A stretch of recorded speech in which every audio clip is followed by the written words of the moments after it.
Bonjour. J'ai beaucoup parlé des corps subtils, du systémique, et Monsieur Lévesque là, qui me propose des sujets. J'ai mis ça dans mes choses à faire. J'ai une petite serviette pour mes choses à faire. Je l'avais noté sur une enveloppe là, de mon courrier. J'ai fait ça hier. Je me suis dit, bon, je vais trouver le temps. Ben, je trouve toujours le temps. Je vais toujours trouver un petit moment, et puis c'est pas long, ça me prend quelques minutes. Qu'est-ce que l'étude des corps subtils apporte là, de concret pour en optimiser? Ben, si vous comprenez qu'il y a un corps mental et un corps émotionnel, déjà là, ça change beaucoup de choses.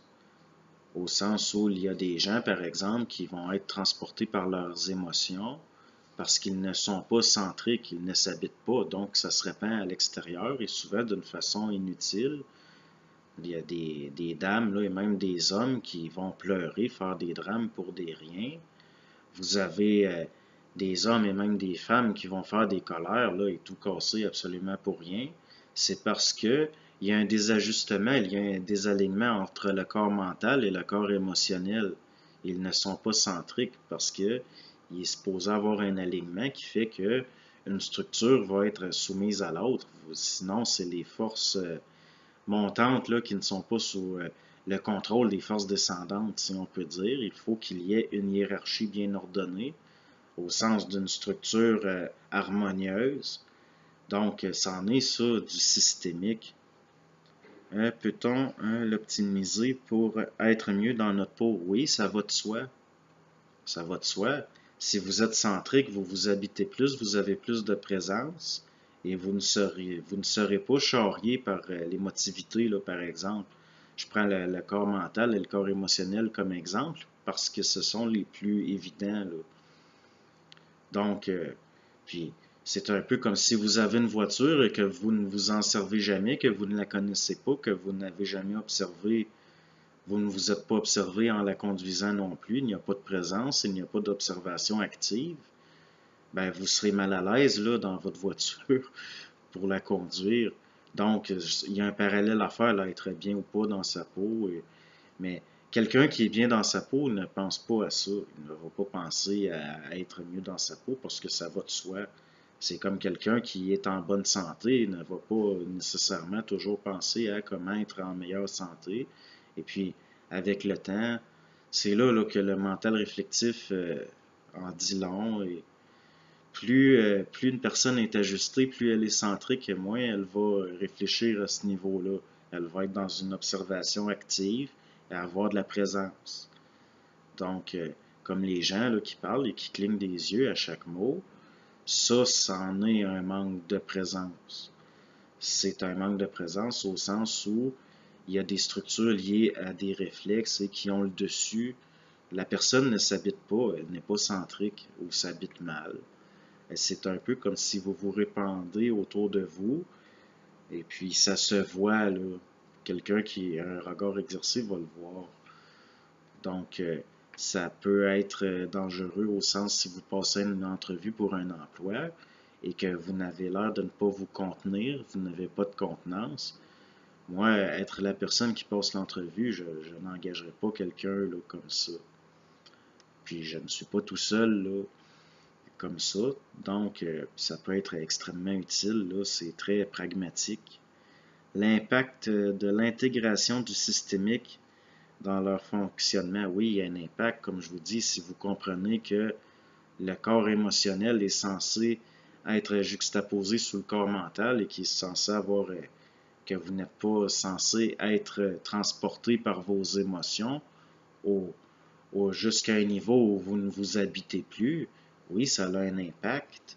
Et comme c'est systémique, c'est des lois, ben oui, c'est certain que l'intégrer, ça change tout, là. Les gens vont avoir plus de contenance, ils vont être plus posés. Et il y a aussi, là, ça se voit même jusque dans la façon de vivre, dans l'habillement, les gens vont être beaucoup plus calmes. Donc, est-ce que les corps subtils des gens en voie de conscientisation vont être transmutés? Oui, ça va de soi. Ça va de soi. parce que tout ça est relié. Tout ça est relié. Une personne qui faisait des drames pour rien, qui pleurait à rien ou qui faisait des colères et qui finit par se voir, si on peut dire, par une observation active, va s'habiter beaucoup plus, elle devient centrique. Donc, il y a une transmutation au sens où ce n'est pas de la transformation, c'est de la transmutation au sens où une fois que c'est intégré, il n'y aura pas de retour en arrière ou de moins en moins. Car vous prenez comme quelqu'un, par exemple, qui arrête de fumer et qui recommence par après, c'était une transformation, si vous voulez. Mais quelqu'un qui arrête de fumer, qui ne refumera plus jamais, là, il y a une transmutation. Il y a une transmutation au sens où le retour vers les anciennes structures est impossible. Quelqu'un qui est conscient n'a pas de pensée dépressive. Quelqu'un qui est conscient ne se suicide pas. Quelqu'un qui est conscient ne va pas boire avec excès. Quelqu'un qui est conscient va être, il s'habite, il devient centrique. Et il n'y a plus, là, il ne va plus se répandre dans des choses où il va disperser de l'énergie inutilement. Pourquoi? Parce qu'il a intégré une systémique au sens d'une observation active. Il le voit, il le sait. Donc, c'est intégré. Et il n'y a pas, à intellectualiser ça. Ce sont des choses qui vont de soi. Et ça ne donne rien là, d'y réfléchir et d'y réfléchir et d'y réfléchir. Ce sont des choses extrêmement simples. Et même d'y réfléchir peut rendre des choses très simples complexes inutilement. Ça ne donne rien là, de gaspiller de l'énergie à intellectualiser certaines choses, car c'est très simple. Il s'agit de le voir. C'est tout. Ça fait des. Comme ça, ça aiderait là, au niveau du climat social que certaines lois soient intégrées parce que nous assistons à ce que j'oserais appeler souvent de vulgaires scènes de débordement en société qui, à ce niveau-là, pourraient être évitées. Mais il y a des gens qui sont réactifs, ils seront toujours réactifs. Mais si vous êtes en réaction, vous n'êtes pas en action réelle, au sens de une créativité réelle.